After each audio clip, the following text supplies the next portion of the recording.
Hello दोस्तों, कैसे आप सभी। उम्मीद करते हैं कि स्वस्थ होंगे, मस्त होंगे, व्यस्त होंगे। आज 9 सितंबर 2024 दिन सोमवार का, हिंदी तिथि भाद्रपद शुक्ल षष्ठी। और आइए बात करते हैं आज के मुख्य समाचार, बड़ी खबरें, देश और दुनिया का ताजा अपडेट लेकर हाजिर हो गए। किसान भाइयों के लिए, युवाओं के लिए, माताओं और बहनों के लिए, कर्मचारियों के लिए, पढ़ने वाले बच्चों के लिए काफी ज्यादा महत्वपूर्ण और बड़ी काम की खबरें देखेंगे। देश के अलग अलग राज्यों की ओर से महत्वपूर्ण अपडेट आया है। काम की बड़ी खबरें, अपडेट जानकारियां देखने वाले हैं। पूरा वीडियो आप ध्यान से आखिर तक जरूर देखते रहिएगा, है ना। तो बिना टाइम विलंब के शुरुआत करते हैं आज की पहली बड़ी खबर। रूस और यूक्रेन के बाद अब अमेरिका जाएंगे पीएम मोदी। क्वाड में दुनिया भारत का जलवा देखने वाली है। रूस और यूक्रेन की यात्रा के बाद अब पीएम मोदी अमेरिका दौरे पर जा रहे हैं और इस दौरान पीएम मोदी क्वाड शिखर सम्मेलन में शामिल होंगे। 21 सितंबर को क्वाड शिखर सम्मेलन में पीएम मोदी शामिल होंगे। अमेरिकी राष्ट्रपति जो बाइडेन के गृहनगर में यह शिखर सम्मेलन होने जा रहा है। वहीं आपको बताएं, अबू धाबी के क्राउन प्रिंस शेख खालिद बिन मोहम्मद बिन जायद अल नहयान अपनी पहली आधिकारिक भारत यात्रा पर दिल्ली पहुंच चुके हैं। भारत में वे 3 दिवसीय यात्रा पर आए हुए हैं। केंद्रीय मंत्री पीयूष गोयल ने उनका औपचारिक स्वागत किया है। अबू धाबी के क्राउन प्रिंस के रूप में यह उनकी पहली भारत यात्रा है और आज सोमवार को प्रधानमंत्री नरेंद्र मोदी से मिलेंगे और द्विपक्षीय सहयोग के विभिन्न क्षेत्रों पर चर्चा होगी। आपको मालूम होगा, इस साल फरवरी में प्रधानमंत्री नरेंद्र मोदी ने यूएई का दौरा किया था। चलिए बड़ी खबर देखिए, देश को मिलेंगी 10 और वंदे भारत ट्रेनें। 15 सितंबर को पीएम मोदी झारखंड के जमशेदपुर से हरी झंडी दिखाएंगे। रेलवे बोर्ड से निकले आदेश के अनुसार देश भर के जिन राज्यों को यह वंदे भारत ट्रेन का तोहफा मिला है वो है झारखंड, बिहार, पश्चिम बंगाल, उड़ीसा, आंध्र प्रदेश, महाराष्ट्र, तेलंगाना, कर्नाटक, छत्तीसगढ़ और उत्तर प्रदेश। रेलवे की तरफ से एक के बाद एक नए वंदे भारत ट्रेन की शुरुआत हो रही है। 15 सितंबर को पीएम मोदी झारखंड के जमशेदपुर से देश के अलग अलग राज्यों के लिए 10 वंदे भारत ट्रेन को हरी झंडी दिखाएंगे, है ना। और बड़ी खबर है, 14 सितंबर को हरियाणा आएंगे पीएम मोदी। कुरुक्षेत्र की धरती से चुनाव का शंखनाद होगा। हरियाणा विधानसभा चुनाव से पहले पीएम मोदी कई रैलियां करेंगे। 14 सितंबर शनिवार को हरियाणा का दौरा, है ना। और बड़ी खबर, केजरीवाल से मुलाकात की परमिशन पर हाईकोर्ट में आज सुनवाई होगी। दिल्ली के मुख्यमंत्री अरविंद केजरीवाल से मिलने की परमिशन न देने के मामले में आज दिल्ली हाईकोर्ट में सुनवाई होने वाली है। आम आदमी पार्टी सांसद संजय सिंह ने याचिका में कहा कि उन्हें तिहाड़ जेल के अधिकारियों द्वारा केजरीवाल से मिलने की अनुमति नहीं दी जा रही है ना। और आपको बताएं, आज 9 सितंबर का दिन है और आज जीएसटी काउंसिल की बैठक भी होगी और इस बैठक के दौरान सबसे महत्वपूर्ण मुद्दा रहेगा इंश्योरेंस प्रीमियम पर जीएसटी। इसके अलावा ऑनलाइन गेमिंग के टैक्स के मुद्दे पर भी बैठक में चर्चा होने का अनुमान है। कमेटी में क्या फैसले होंगे वो अगले वाले वीडियो में हम जानेंगे, है ना। और कोलकाता मामले से जुड़ा अपडेट भी आ रहा है। कोलकाता के आरजीकर मेडिकल कॉलेज में ट्रेनी डॉक्टर से जिस तरह की घटना हुई, राज्य के हालातों को लेकर टीएमसी सांसद जवाहर सरकार ने पद से इस्तीफा देने का फैसला किया है। उन्होंने कहा कि वे राजनीति से भी संन्यास लेंगे। जवाहर सरकार ने रविवार 8 सितंबर 2024 को पार्टी अध्यक्ष और मुख्यमंत्री सीएम ममता बनर्जी को चिट्ठी लिखकर सरकार की कार्यशैली पर निराशा जताई है। और कंगना की फिल्म को सेंसर बोर्ड ने सर्टिफिकेट दे दिया। इमरजेंसी के 3 सीन डिलीट किए गए,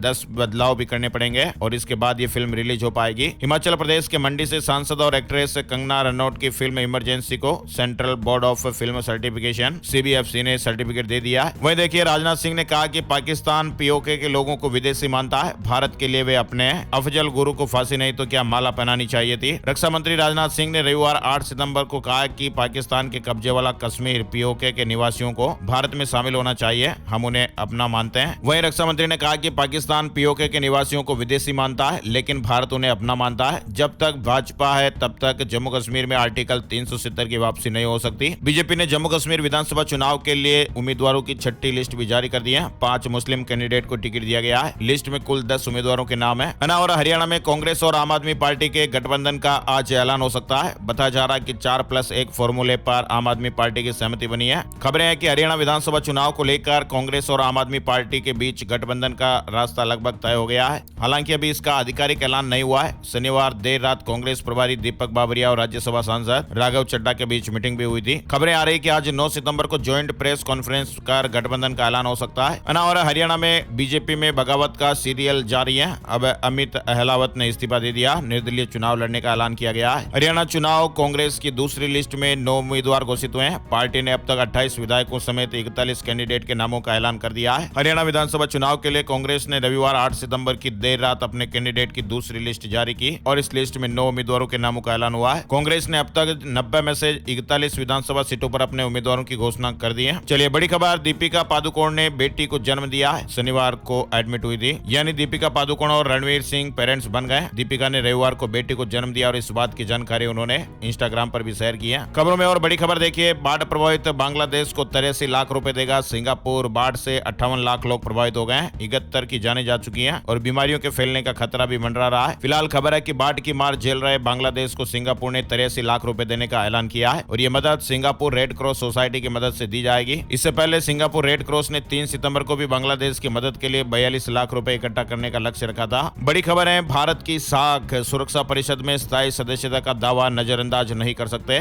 यूएनजीए अध्यक्ष फ्रांसिस का यह बयान सामने आया है। संयुक्त राष्ट्र महासभा अध्यक्ष डेनिस फ्रांसिस ने कहा है, इसमें कोई शक नहीं कि संयुक्त राष्ट्र में अग्रणी देश है। भारत बहुपक्षवाद का उत्साही और प्रतिबद्ध समर्थक रहा है, जिसे संयुक्त राष्ट्र काफी महत्व देता है। जापान के प्रिंस हिसाई तो 18 साल के हो गए। 4 दशक में वयस्क होने वाले शाही परिवार के अकेले पुरुष। अगले साल मार्च में समारोह होगा। और राष्ट्रपति बाइडेन ने 4 साल में 532 दिन छुट्टी ली है। यह उनके कुल कार्यकाल का 40% है, यानी वे अमेरिकी इतिहास में सबसे ज्यादा छुट्टी लेने वाले राष्ट्रपति बन गए। न्यूयॉर्क पोस्ट की एक रिपोर्ट में इस तरह की जानकारी सामने आई। और आज बजाज हाउसिंग फाइनेंस का आईपीओ भी ओपन होने वाला है। 11 सितंबर तक बोली लगा पाएंगे। मिनिमम 14,980 रुपए निवेश करने पड़ेंगे। हड़ताल से जुड़ी बड़ी खबर आ रही है पंजाब को लेकर। पंजाब में आज सोमवार को डॉक्टर हड़ताल पर। खबर है कि पंजाब में 9 सितंबर से डॉक्टर हड़ताल पर जाने वाले हैं, जिसके चलते आज से ही सेहत सेवाएं बाधित रह सकती हैं। राज्य के किसी भी सरकारी अस्पताल में ओपीडी नहीं होगी। पंजाब सरकार ने हड़ताल को रोकने के लिए प्रयास करते हुए शनिवार देर शाम एक लेटर भी जारी किया, लेकिन खबरें हैं कि डॉक्टर मानने को तैयार नहीं है। डॉक्टर्स की सुरक्षा को लेकर समितियां गठित करने के आदेश दिए गए हैं। बांग्लादेश के खिलाफ पहले टेस्ट की टीम घोषित हो गई है। यश दयाल को पहला मौका, श्रेयस अय्यर बाहर हो गए।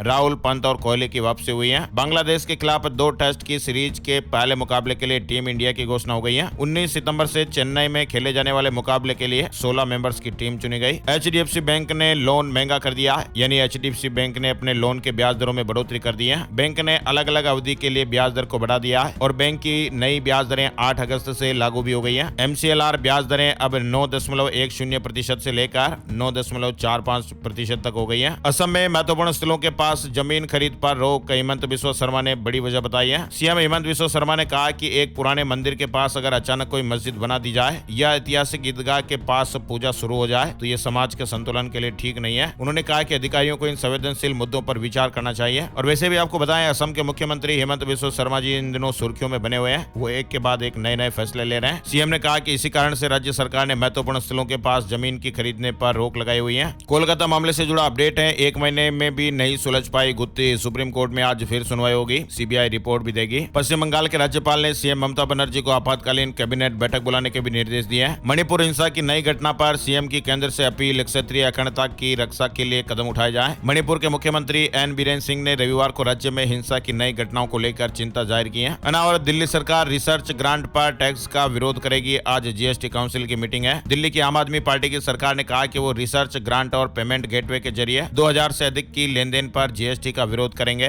सरकार में मंत्री आतिशी ने कहा कि उनकी सरकार आज होने वाली जीएसटी परिषद की बैठक में भी इस मुद्दे को उठाएंगी और इसका विरोध करेगी। बुलडोजर एक्शन से जुड़ा मामला देखिए। जमीयत उलमा ए हिंद ने सुझावी मसौदा तैयार किया है। सुप्रीम कोर्ट ने निर्देश दिया था। बुलडोजर कार्रवाई मामले में सुप्रीम कोर्ट के निर्देश पर जमीयत उलमा ए हिंद जल्द ही अपने सुझावों को मसौदा अदालत में प्रस्तुत कर देगी। और मीडिया से न करें बात। ब्रिजभूषण सिंह को जेपी नड्डा की सलाह। विनेश फोगाट पर लगातार बयान दे रहे थे। बड़ी खबर है, चीन ने चंद्रमा की मिट्टी के कुछ सैंपल से एक बड़ा खुलासा किया है। पता चला कि चंद्रमा पर सबसे हालिया ज्वालामुखी का विस्फोट 12 करोड़ साल पहले हुआ था। वहीं पिछले कुछ सालों तक वैज्ञानिकों का मानना था कि चंद्रमा पर ज्वालामुखी गतिविधियां लगभग 200 करोड़ साल पहले ही समाप्त हो गई थी। फिलहाल चीनी अंतरिक्ष यान से चंद्रमा की मिट्टी के जो कुछ सैंपल लिए गए थे, स्टडी में उन्हीं सैंपल से बड़ा खुलासा हुआ है। पता चला कि चंद्रमा पर सबसे हालिया ज्वालामुखी का विस्फोट 12 करोड़ साल पहले हुआ था। रूस यूक्रेन शांति अंतर्राष्ट्रीय बौद्ध फोरम की बैठक में शामिल हुए 13 देश शांति पर प्रस्ताव पारित हुआ है। रूस में जहां एक तरफ रूस यूक्रेन युद्ध तेज हो रहा है, वहीं दूसरी तरफ शांति के प्रतीक बुद्धिज्म पर 13 देशों से आए प्रतिनिधियों ने विश्व बंधुत्व, सामंजस्य और भाईचारा को बढ़ावा देने पर चिंतन मनन किया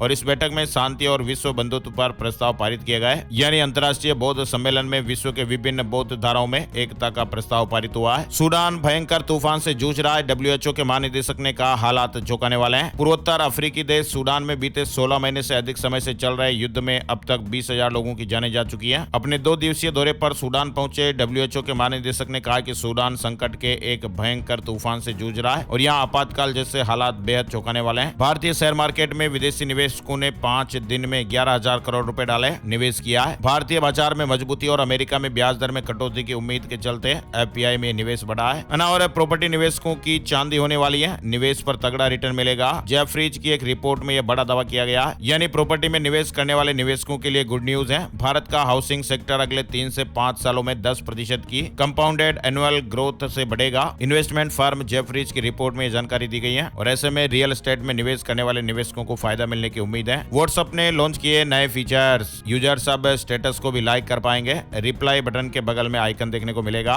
और हाई कोर्ट के आदेश के बाद ग्रेटर नोएडा में रजिस्ट्री शुरू हो गई है। लाखों परिवारों को सपनों का घर मिलेगा। ग्रेटर नोएडा के डूब क्षेत्र का यह मामला हाई कोर्ट में चल रहा था। अब हाई कोर्ट की तरफ से आदेश जारी कर दिया गया है। हाई कोर्ट के आदेश के बाद डूब क्षेत्र की कृषि भूमि की रजिस्ट्री प्रक्रिया फिर से शुरू कर दी गई है। चीन का एक और कारनामा, चंद्रमा की मिट्टी से ईंटें बना ली और इन्हीं से चांद की धरती पर घर बनाएगा। दुनिया चांद पर उतरने की कोशिश कर रही है और इधर चीन चंद्रमा पर घर बनाने की तैयारियों में जुट गया है। उसने चंद्रमा की कृत्रिम मिट्टी ईंटें तैयार कर ली है और अब इसे 3 साल के लिए स्पेस स्टेशन में रखा जाएगा ताकि यह पता चल सके कि अंतरिक्ष में रहने के लिए ईंटें कितनी मजबूत हैं। विदेश से लौटे युवक में मंकी पॉक्स के लक्षण दिखाई दिए, आइसोलेट किया गया, जांच जारी है। स्वास्थ्य मंत्रालय ने इस तरह का अपडेट दिया है। मरीज किस राज्य का और किस देश से आया है या भारत आने के बाद किन लोगों से मिला, इसका खुलासा फिलहाल नहीं किया गया है। लेकिन आपको बताएं, भारत में भी संदिग्ध मंकी पॉक्स ने दस्तक दे दी है। स्वास्थ्य मंत्रालय के अनुसार अभी हाल ही में एक ऐसा मेल पेशेंट भारत आया है जो ऐसी कंट्री में था जहां मंकी पॉक्स की बीमारी फैली हुई है। मंकी पॉक्स जैसे लक्षण होने के कारण फिलहाल मरीज को आइसोलेशन में रखा गया है। टेस्ट किए जा रहे हैं, सभी तरह की जांचें हो रही हैं। स्वास्थ्य मंत्रालय ने देश में लोगों से मंकी पॉक्स से बचाव को लेकर पर्याप्त सावधानी बरतने की अपील की है। आपको बताएं, मंकी पॉक्स का मध्य और पश्चिमी अफ्रीका में सबसे ज्यादा कहर देखने को मिल रहा है। शेयर ट्रेडिंग के नाम पर मोटे मुनाफे का झांसा दिया, लोगों से 70 करोड़ रुपए ठगे गए। एसटीएफ ने 2 लोगों को गिरफ्तार किया है। ये गिरफ्तारी लखनऊ एसटीएफ द्वारा की गई है और गाजियाबाद में पकड़ा गया। आरोपी कंपनी खोलकर लोगों से निवेश कराते थे और उन्हें मोटा मुनाफा होने का झांसा देते थे और इसके बाद वे कंपनी को बंद करके फरार हो जाते हैं। ऐसे बदमाश लोगों से आपको भी जरूर सावधान रहना चाहिए। चलिए, बड़ी खबर है, गुजरात से आ रही है। कच्छ में आया जानलेवा बुखार, 4 बच्चों समेत 12 लोगों की जानें चली गई हैं। गुजरात के कच्छ जिले में पाकिस्तान से सटे लखपत तालुका में भारी बारिश और बाढ़ के प्रकोप के बाद रहस्यमयी बुखार से 4 बच्चों समेत 12 लोगों की जानें चली गई हैं। मरीजों को सांस लेने में दिक्कत हुई थी। स्थानीय जिला पंचायत सदस्यों ने कहा कि डॉक्टर बुखार का इलाज नहीं कर पाए, मौत का कारण न्यूमोनाइटिस हो सकता है। वहीं किसानों की आमदनी बढ़ेगी, विदेश पर भी कम होगी निर्भरता। नक्सल प्रभावित क्षेत्रों को लेकर केंद्र सरकार का एक बड़ा प्लान। पायलट प्रोजेक्ट के सफल होने पर पूरे देश में इस पहल का विस्तार हो सकता है। सरकार झारखंड और छत्तीसगढ़ के नक्सल प्रभावित जिलों और आदिवासी क्षेत्रों में दलहन की खेती, विशेष रूप से अरहर और उड़द को प्रोत्साहित कर रही है। मेडिकल उपकरण बनाने वाली कंपनियों की मनमानी पर सरकार ने रोक लगाई है। डॉक्टरों को नहीं करा सकेंगी विदेशी यात्रा। सरकार ने मेडिकल उपकरण सेक्टर के लिए नियम अधिसूचित किए हैं जिनका पालन करना अनिवार्य होगा। सूरत के लाल गेट एरिया में गणेश पंडाल पर पथराव की घटना देखने को मिली है। आक्रोशित लोगों ने पुलिस चौकी का घेराव कर दिया। हिमाचल प्रदेश में महिलाओं की शादी की उम्र बढ़ाने का प्रस्ताव, क्या राष्ट्रपति की मंजूरी जरूरी? आमतौर पर जब एक विधेयक राज्य विधानसभा की ओर से पारित किया जाता है तो फिर इसे राज्यपाल की मंजूरी के लिए भेजा जाता है। लेकिन आपको बताएं, हिमाचल प्रदेश विधानसभा ने भी हाल ही में बाल विवाह निषेध हिमाचल प्रदेश संशोधन विधेयक 2024 पारित किया था और इस विधेयक का यह उद्देश्य था कि महिलाओं की शादी की न्यूनतम उम्र 18 साल से बढ़ाकर 21 साल करना है। विनेश फोगाट और बजरंग पूनिया के इस्तीफे पर पैंच फंस गया। अब रेलवे ने नोटिस जारी कर सवाल पूछा। विनेश फोगाट और बजरंग पूनिया ने शुक्रवार को कांग्रेस पार्टी में शामिल होने से ठीक पहले रेलवे की नौकरी से तत्काल प्रभाव से इस्तीफा दे दिया था। लेकिन अब इस्तीफे के बाद रेलवे ने दोनों को नोटिस जारी कर जवाब मांगा है और जब तक इन दोनों का इस्तीफा मंजूर नहीं हो जाता है तब तक विनेश फोगाट हरियाणा चुनाव के लिए बतौर उम्मीदवार नामांकन नहीं कर सकती है। बिहार में अब बिछेगा सड़कों का जाल। केंद्र सरकार ने करोड़ों रुपए के एक्सप्रेसवे और एनएच के लिए बजट मंजूर किया है। कुल 26,710 करोड़ रुपए मंजूर किए गए। दिल्ली सरकार के परिवहन विभाग अनुबंधित कर्मचारियों को स्थायी करने के लिए फिलहाल तैयार नहीं है। परिवहन विभाग के अंतर्गत हजारों की संख्या में संविदा कर्मचारी काम करते हैं और ऐसे में अब कर्मचारी हड़ताल पर जाने का विचार कर रहे हैं। कर्मचारियों को स्थायी करने का यह मामला लंबे समय से चल रहा है। केरल सरकार ने कर्मचारियों और शिक्षकों के लिए विशेष ओणम बोनस की घोषणा की है। कर्मचारियों को 4,000 रुपए का बोनस मिलेगा। साथ ही मंत्री ने यह भी घोषणा की है कि बोनस के लिए पात्र नहीं होने वालों को 2750 रुपए का विशेष त्योहार भत्ता दिया जाएगा। सेवा पेंशन भोगियों को 1,000 रुपए का विशेष त्योहार भत्ता मिलेगा। इसके अलावा अंशदायी पेंशन योजना के तहत सेवानिवृत्त कर्मचारियों को भी विशेष त्योहार भत्ता मिलेगा। राज्य के सभी सरकारी कर्मचारी 20,000 रुपए के ओणम अग्रिम के लिए भी पात्र होंगे। अंशकालिक और आकस्मिक कर्मचारियों को 6,000 रुपए का अग्रिम मिलेगा। और उड़ीसा से जुड़ी खबर आ रही है। पीएम किसान योजना की तरह वहां सीएम किसान योजना शुरू हुई है। 46 लाख किसानों को 2 चरणों में 4,000 रुपए मिलेंगे। उड़ीसा के मुख्यमंत्री मोहन मांझी ने रविवार को संबलपुर में नुआखाई त्योहार के अवसर पर सीएम किसान योजना का शुभारंभ किया है। वहीं देखिए, उत्तराखंड में 40,000 आंगनबाड़ी कार्यकर्ताओं को सेवानिवृत्ति पर 1 लाख रुपए देगी सरकार। इस तरह का प्रस्ताव बनाया जा रहा है। अभी क्या होता है, आंगनबाड़ी कार्यकर्ताओं को सेवानिवृत्ति पर 30,000 रुपए मिलते हैं, जिसे बढ़ाकर अब 1 लाख रुपए करने पर विचार किया जा रहा है ना। और मेरठ से जुड़ा अपडेट देखिए। मेरठ में मेरठ मेट्रो का कॉरिडोर 23 किलोमीटर लंबा है और इसमें 18 किलोमीटर का कॉरिडोर एलिवेटेड और 5 किलोमीटर भूमिगत खंड शामिल है। खबर है कि हर 10 मिनट के अंतराल पर मेट्रो मिलेगी, ऐप से टिकट बुक करा पाएंगे। और एसएससी जीडी कांस्टेबल भर्ती 2024 के नियम में बड़ा बदलाव हो गया है। गृह मंत्रालय की ओर से इस भर्ती में physical efficiency test PET, physical standard test PST और डॉक्यूमेंट वेरिफिकेशन डीवी और मेडिकल टेस्ट एमवी के नियमों में बदलाव किया गया है। यानी सीबीटी में क्वालिफाई हुए करीब 3.5 लाख से अधिक उम्मीदवारों को भर्ती के लिए ज्यादा लंबा इंतजार नहीं करना पड़ेगा। जल्द से जल्द इन्हें सरकारी नौकरी मिल पाएगी। और यूजीसी नेट 2024 की आंसर की भी जारी हो गई है। एनटीए ने यूजीसी नेट 2024 की प्रोविजनल आंसर की जारी की है। बिहार से जुड़ा अपडेट देखिए, बिहार सरकार ने एक नया नोटिस जारी किया है। अब भूमि सर्वे में इन कागजातों की जरूरत नहीं होगी। बिहार विशेष सर्वेक्षण एवं बंदोबस्त में रहतों के लिए कुछ सामान्य अनुदेश। और नेपाल की बिजली से रोशन होगा बिहार, 40 मेगावाट सप्लाई शुरू हो गई है। मोदी सरकार ने मंजूरी दी थी। उत्तर प्रदेश से जुड़ी खबर है, श्री राम मंदिर ट्रस्ट के अध्यक्ष महंत नृत्य गोपाल दास मेदांता में भर्ती। मेदांता की ओर से जारी मेडिकल बुलेटिन के अनुसार महंत नृत्य गोपाल दास को रविवार की शाम 6:30 बजे यूरिनरी समस्या और मुंह के रास्ते कम आहार लेने की समस्या के चलते आईसीयू में भर्ती किया गया है। हिमाचल के हर शहर के लिए भवन निर्माण के अलग नियम होंगे। इसके लिए सरकार डेवलपमेंट प्लान तैयार कर रही है। वहीं हिमाचल प्रदेश में कोरोना काल में बनाए गए परीक्षा केंद्र बंद होंगे। शिक्षा बोर्ड जांच कमेटी गठित करने वाला है। अगर जांच बोर्ड की एक कमेटी के मापदंडों पर ये परीक्षा केंद्र खरे नहीं उतरते हैं तो फिर इन्हें रद्द कर दिया जाएगा। और इस बार भयंकर ठंड पड़ेगी। आपने ये खबर पहले भी देखी होगी। रिसेंटली अपडेट और चल रहा है। इस साल भयंकर सर्दी पड़ने की संभावना है और इसी महीने लाल नीना एक्टिव हो सकता है, जिसके कारण पूरे देश में कड़ाके की ठंड पड़ने के आसार हैं। और सबसे ज्यादा असर दिसंबर के मध्य से लेकर जनवरी तक देखने को मिल सकता है। यानी इस साल देश में जिस तरह से भीषण गर्मी और बारिश पड़ी, उसी तरह से भीषण सर्दी झेलने के लिए भी तैयार रहना होगा। इसे लेकर भारत मौसम विज्ञान विभाग ने यह बड़ा अपडेट दिया है। आईएमडी ने कहा कि इसी महीने ला नीना की शुरुआत हो सकती है, जिससे पूरे देश में तापमान में गिरावट और बरसात बढ़ने की संभावना है। और इसकी वजह से कुछ राज्यों में तापमान 3 डिग्री तक पहुंच सकता है। 50 किलोमीटर रफ्तार वाला तूफान, भारी बारिश, बंगाल के लिए चेतावनी आई है। मानसून की वापसी का टाइम आ गया, लेकिन अभी भी मानसून के बादल झमाझम बरस रहे हैं। वहीं मौसम विभाग ने पश्चिम बंगाल में तूफान आने और समुद्र में ऊंची लहरें उठने की संभावना जताई है और ये सुपर टाइफून यागी का असर हो सकता है। आज कल में पश्चिम बंगाल में 40 से 50 किलोमीटर प्रति घंटे की रफ्तार से हवाएं चल सकती हैं। इसलिए विभाग की ओर से मछुआरों और टूरिस्टों को समुद्र से दूर रहने की सलाह भी दी गई है। मौसम और मानसून से जुड़े अपडेट में और बताएं, देश का मानसून, उड़ीसा में भी भारी बारिश का अलर्ट है। जयपुर, अजमेर में राजस्थान के कई सड़कें डूब गई। बंगाल की खाड़ी में चक्रवात का खतरा भी मंडरा रहा है। देश के कई राज्यों में अगले 4 दिनों तक भारी से भारी बारिश होने का अलर्ट फिलहाल जारी किया गया है। मौसम विभाग ने जानकारी दी है। पश्चिम, मध्य और उत्तर पश्चिम बंगाल की खाड़ी के ऊपर एक दबाव का क्षेत्र गहरे दबाव में बदलने के लिए तैयार है, जिसके चलते उड़ीसा, पश्चिम बंगाल, आंध्र प्रदेश और छत्तीसगढ़ सहित कई राज्यों में भारी बारिश की चेतावनी दी गई है। उड़ीसा में भारी से बहुत भारी बरसात की भविष्यवाणी। साथ ही 9 सितंबर आज अलग अलग स्थानों पर अत्यधिक भारी बरसात हो सकती है। राज्य के 11 सितंबर तक भारी बरसात जारी रहने का अनुमान है। अजमेर में भी भारी बरसात का अलर्ट, आज स्कूलों की छुट्टी तक कर दी गई। अलवर में मकान की दीवार गिर गई। 28 साल बाद नदी में पानी आया तो लोग नाचने लगे। मध्य प्रदेश मानसून अपडेट में देखिए, शिवपुरी समेत 7 जिलों में भारी बारिश देखने को मिली। 11 सितंबर से स्ट्रॉन्ग सिस्टम एक्टिव हो जाएगा। भोपाल, इंदौर समेत पूरे मध्य प्रदेश में पानी गिरने वाला है। यानी मानसून ट्रफ और लो प्रेशर एरिया की वजह से एक बार फिर मध्य प्रदेश में बरसात देखने को मिलेगी। मध्य प्रदेश के 15 बड़े बांधों में से 14 फुल हो गए। भोपाल की 25 लाख आबादी को 1 साल तक पेयजल का कोटा पूरा हो गया है। छत्तीसगढ़ मानसून अपडेट में रायपुर में गरज चमक के साथ भारी बरसात देखने को मिली। 3 दिन तक मानसून एक्टिव रहेगा। 10 जिलों में येलो अलर्ट है। वहीं देखिए, प्राकृतिक आपदा, बलौदा बाजार में आकाशीय बिजली गिरने से 7 लोगों की जानें चली गई है। पेड़ के नीचे बैठकर ये बातचीत कर रहे थे और बिजली गिर गई। 7 लोगों की इसमें जान चली गई। रविवार करीब शाम 5 बजे पेड़ के नीचे बैठकर बातचीत कर रहे थे। और अब राज्यों की ओर से भी कुछ महत्वपूर्ण अपडेट चल रहा है। राजस्थान में बीजेपी प्रदेश अध्यक्ष ने कहा कि राजस्थान में 6 से 7 नए जिले खत्म करेंगे। सांचौर और केकड़ी विधानसभा को तुष्टिकरण के लिए जिला बना दिया, हम इनको हटाएंगे। यानी भाजपा प्रदेश अध्यक्ष मदन राठौड़ ने प्रदेश में तत्कालीन कांग्रेस सरकार की ओर से बनाए गए नए जिलों को लेकर यह बड़ा बयान दिया है। उन्होंने कहा कि इसके लिए हमने कमेटी बनाई है, जिसने अध्ययन भी किया है। हालांकि कई जिलों की मांग वाजिब है, लेकिन जिनकी मांग वाजिब नहीं है उन्हें हटाया जाएगा। वहीं राजस्थान के मेवाड़ के कृष्णधाम सांवलिया सेठ के भंडार से रिकॉर्ड 19 करोड़ 45 लाख रुपए निकल चुके हैं और इसके साथ ही 320 ग्राम 240 मिलीग्राम सोना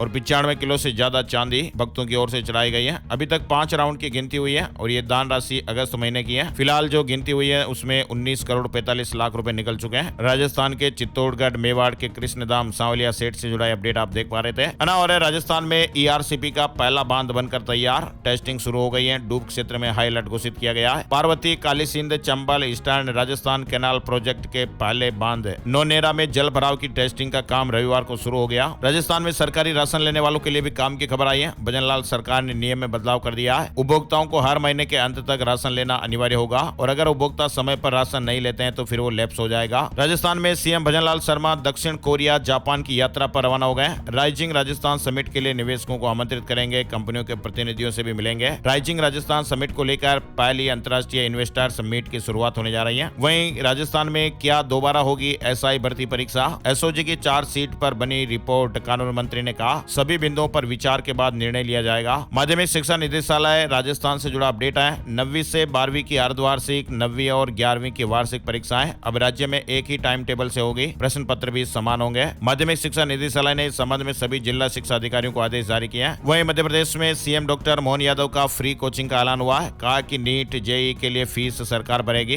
5 शहरों में तैयारी कराएंगे। मुख्यमंत्री डॉक्टर मोहन यादव ने कहा कि प्रदेश के जनजातीय स्टूडेंट्स को भोपाल, इंदौर, ग्वालियर, जबलपुर और उज्जैन संभागों में नीट जेईई क्लेट की फ्री कोचिंग मिलेगी। मध्य प्रदेश में सीएम ने कहा कि सिंहस्थ से पहले शुरू होगी इंदौर उज्जैन मेट्रो। कहा कि मेट्रोपॉलिटन सिटी में दोनों शहरों की फिजिबिलिटी रिपोर्ट सबसे बेहतर। मौसमी बीमारियों का प्रकोप भी बढ़ रहा है। मौसम में लगातार हो रहे बदलाव और उमस के चलते बूढ़ों से लेकर बच्चे तक बीमार हो रहे हैं। आलम यह हो रहा है कि आजकल हर घर में कोई न कोई सर्दी, जुकाम, बुखार से पीड़ित है। डॉक्टर्स भी ये कह रहे हैं कि अस्पतालों में उल्टी, दस्त, बुखार के मरीजों की संख्या बढ़ रही है। मौसम को लेकर थोड़ी सावधान रहे। रानी कमलापति दानापुर के बीच चलेगी दिवाली और छठ स्पेशल ट्रेन। लगातार यात्रियों की बढ़ती संख्या को लेकर रेलवे ने यह निर्णय लिया है। वहीं मध्य प्रदेश से जुड़ा अपडेट देखिए। कर्मचारियों के लिए पुलिस कर्मियों के बच्चों की आर्थिक सहायता राशि बढ़ी। 11वीं 12वीं से एमबीबीएस तक परसेंटेज के आधार पर 4 से 50,000 रुपए तक मिलेंगे। मध्य प्रदेश में 1 लाख से अधिक पुलिस अफसरों और कर्मचारियों के बच्चों के लिए गुड न्यूज है। सरकार ने पुलिस परिवारों के बच्चों को मिलने वाली फीस प्रतिपूर्ति राशि बढ़ाई है। पुलिस मुख्यालय से जारी आदेश के मुताबिक 11वीं 12वीं से लेकर ग्रेजुएशन, एमबीबीएस, बीडीएस और अन्य प्रोफेशनल डिग्री करने वाले छात्रों को परसेंटेज के आधार पर 4,000 रुपए से लेकर 50,000 रुपए तक की आर्थिक सहायता दी जाएगी। इसी साल से ये व्यवस्था लागू हो जाएगी। हेमा मालिनी ने कहा कि अच्छा रोल मिला तो फिल्में करूंगी। 12 साल बाद रायगढ़ में प्रस्तुति देंगी। वहीं बड़ी खबर है, काशी के लोलार्क कुंड में आज 9 सितंबर को पुत्र रत्न की प्राप्ति की मनोकामना के उद्देश्य से करीब 1 लाख के लगभग श्रद्धालु स्नान करने पहुंचेंगे। सर्वे हुआ जिसमें एक बड़ी बात सामने आई कि यहाँ स्नान से 60% लोगों को संतान सुख मिला है। यूनेस्को ने भी कल्चरल एस्ट्रोनॉमी साइट बताया है। मिस्र के उल्टे पिरामिड जैसे आकार वाले 50 फीट गहरे और 15 फीट चौड़े इस कुंड में महिलाएं सूनी कोख भरने का वरदान पाती है। वहीं प्रोफेसर प्रवीण राणा ने बताया कि लोलार कुंड की मान्यता और इसके साइंटिफिक कनेक्शन पर 40 साल से स्टडी चल रही है। उन्होंने कहा कि इस कुंड का आकार, सूरज की किरणें और गंगा जल सब कुछ एक खास संयोग बनाते हैं। उन्होंने बताया कि सर्वे के दौरान ये पता चला कि इस कुंड में स्नान करने के बाद 60% लोगों की गोद भरी है। इसके अलावा भी यहाँ पर और कुछ बीमारियों के इलाज को लेकर भी दावे किए जाते रहे। और स्कूलों में यातायात नियमों के पाठ पढ़ेंगे बच्चे। रोड सेफ्टी क्लब का गठन होगा।